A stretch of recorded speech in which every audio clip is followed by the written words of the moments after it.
থানার দায়িত্বে স্কুল পড়ুয়ারা, ব্যস্ত সময় থানার দায়িত্ব নিল খুদেরা।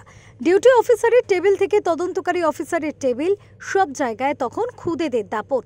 তাদের কথা শুনছেন অফিসাররা থেকে শুরু করে অন্যান্য পুলিশ কর্মীরাও, এমনকি থানায় অভিযোগ জানাতে আসা সাধারণ মানুষও।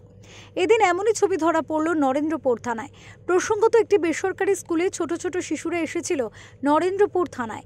এইসব শিশুদের জন্য নিজেদের চেয়ার টেবিল ছেড়ে দিয়েছিলেন অফিসাররা। সেই চেয়ার টেবিলে বসে অফিসারদের কাজকর্ম সম্পর্কে জানলো কচি কাচারা, কথাও বললেন অনেকের সাথে। এরই মধ্যে কেউ কেউ একটু অপ্রস্তুত, কেউ কেউ আবার একটু ভ্যাবাচ্যাকা। সেই সমস্ত শিশুদের সামলাচ্ছেন পুলিশ কর্মীরাই। সারাদিন ব্যস্ততা ও ডিউটির মাঝে কেউ আবার কোলে নিয়ে বাচ্চা সামলাচ্ছেন। এ যেন একটু অন্যরকম পাওয়া। পুলিশ কর্মীদের মুখে তখন হাসি। স্কুলের শিক্ষিকারা জানান, এটা এক প্রকারের ফিল্ড ট্রিপ। স্কুলের চার দেওয়ালের বাইরে বেরিয়ে এক অন্যরকম অভিজ্ঞতার জন্য এই ট্রিপের আয়োজন করা হয়েছে।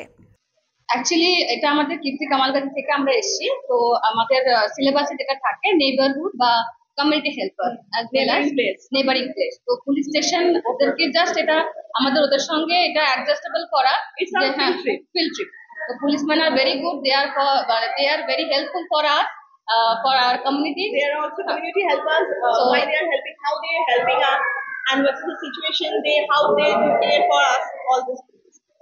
So এটার জন্যই এটা আমাদের আশা, বাচ্চাদেরকে ওদের আমাদের পুলিশম্যানদের সঙ্গে একটু জাস্ট পরিচয় করিয়ে দেওয়া, প্র্যাকটিক্যালি যেটা আমরা খাতায় কলমে বই খাতায় পড়ি সেটা প্র্যাকটিক্যালি যাতে ওরা বুঝতে পারে, সেই জন্যই এখানে ট্রিট করা আমাদের। থানায় আসতে পেরে খুশি ছোটরাও।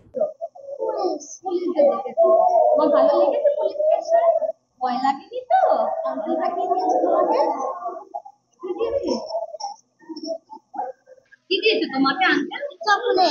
যে কোনো ক্ষেত্রে চেনা ছক ভেঙে বেরিয়ে আসা জরুরি। শিক্ষার মান উন্নয়নে প্রয়োজন উদ্ভাবনের। আর কীর্তি কামালগঞ্জের শিক্ষকদের এহেন উদ্যোগে খুশি পড়ুয়া থেকে শুরু করে অভিভাবকরা। দক্ষিণ 24 পরগনার গোপাল শীলের রিপোর্ট, ওঙ্কার বাংলা।